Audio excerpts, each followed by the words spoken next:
നിരന്തരമായി ഈ സംഭവങ്ങൾ ഉണ്ടായിക്കൊണ്ടിരിക്കുകയാണ്. ഈ വർഷം പറഞ്ഞതിൽ പിന്നെ ഇപ്പോൾ ഏപ്രിലായുള്ള 18 പേരുടെ ജീവനാണ് സംസ്ഥാനത്ത് ഇങ്ങനെ നഷ്ടപ്പെടുന്നത്.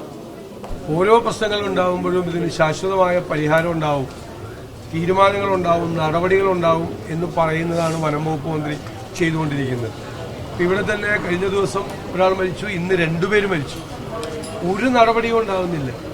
പ്രത്യേകിച്ച് ഏറ്റവും കൂടുതൽ ശല്യമുള്ള സ്ഥലങ്ങൾ, ഏറ്റവും വലിയ പ്രോൺ ഏരിയ ഇതുവരെ കൃത്യമായി ഐഡന്റിഫൈ ചെയ്തിട്ട് പോലുമില്ല. ഏറ്റവും കൂടുതൽ ആനശല്യമുള്ള സ്ഥലങ്ങൾ പ്രത്യേകമായി ഐഡന്റിഫൈ ചെയ്ത് അവിടെ പ്രത്യേക സ്ക്വാഡിനെ ഏർപ്പാടാക്കി ഈ വന്യമൃഗങ്ങളുടെ മൂവ്മെന്റ്സ് ശ്രദ്ധിച്ച് അവിടെയുള്ള സാധാരണക്കാരെ അത് അറിയിച്ച് മുന്നറിയിപ്പ് കൊടുത്ത് ഈ ഇറങ്ങുന്ന മൃഗങ്ങളെ തിരിച്ചോടിക്കാൻ വേണ്ടിയിട്ടുള്ള സംവിധാനങ്ങൾ ചെയ്യണമെന്നാണ് ഞങ്ങൾ ആവശ്യപ്പെട്ടിരുന്നത്. അത് ചെയ്യാമെന്നാണ് നിയമസഭയ്ക്കകത്തും പുറത്തും ഞങ്ങൾക്ക് നൽകിയ ഉറപ്പ്. പക്ഷെ ഇതുവരെ ഒരു ചെറുവിരൽ പോലും അനക്കിയിട്ടില്ല.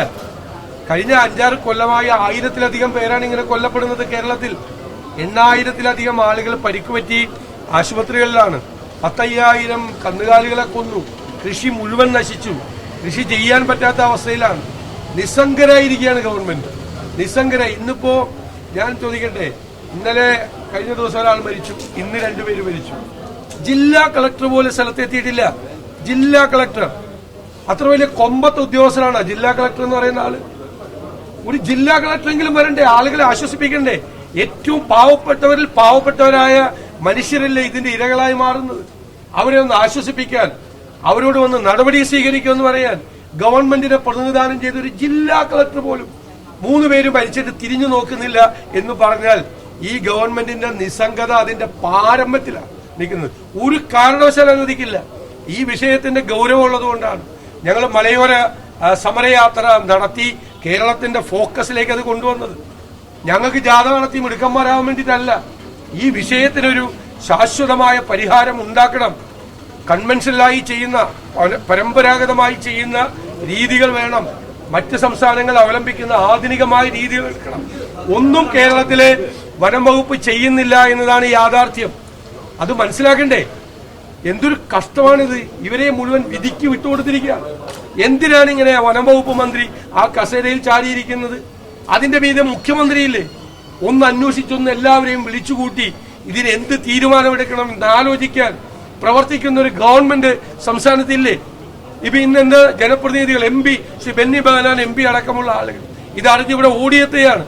അവരെ അസിസ്റ്റന്റ് കളക്ടറും DYSPയുമായി ചർച്ച നടത്തുന്നതിന്റെ ഇടയിൽ ബോഡിയും കൊണ്ട് പോവുകയാണ്. ശരിയായ രീതിയാണോ ഇതൊക്കെ? ശരിയായ രീതിയാണോ? ഒരു പാർലമെന്റ് അംഗം ഓടിയെത്തി, ഇവരാരും പറഞ്ഞില്ലല്ലോ, അദ്ദേഹമല്ല ഓടിയെത്തിയത്.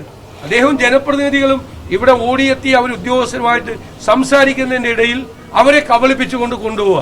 ഇതൊക്കെ കുറെ നാടകങ്ങളാണ് എല്ലാ സ്ഥലത്തും നടത്തുന്നത്. ജനങ്ങളുടെ പ്രതിഷേധമാണിത്. ഇത് കഴിഞ്ഞത് അവസാനിക്കില്ലല്ലോ.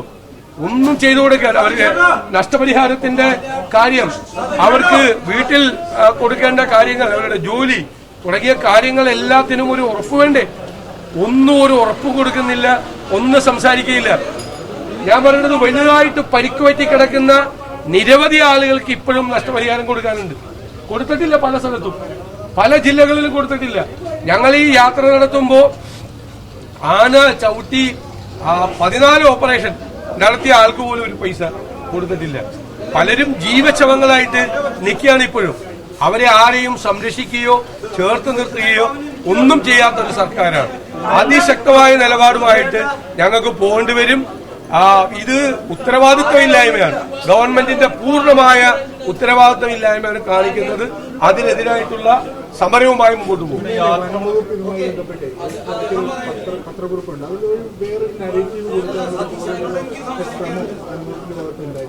അത് ഞാൻ ശ്രദ്ധിച്ചത് ഇവിടെ ജനപ്രതിനിധികളായിട്ടുള്ള ആളുകൾ തന്നെ വിളിച്ചു പറഞ്ഞു.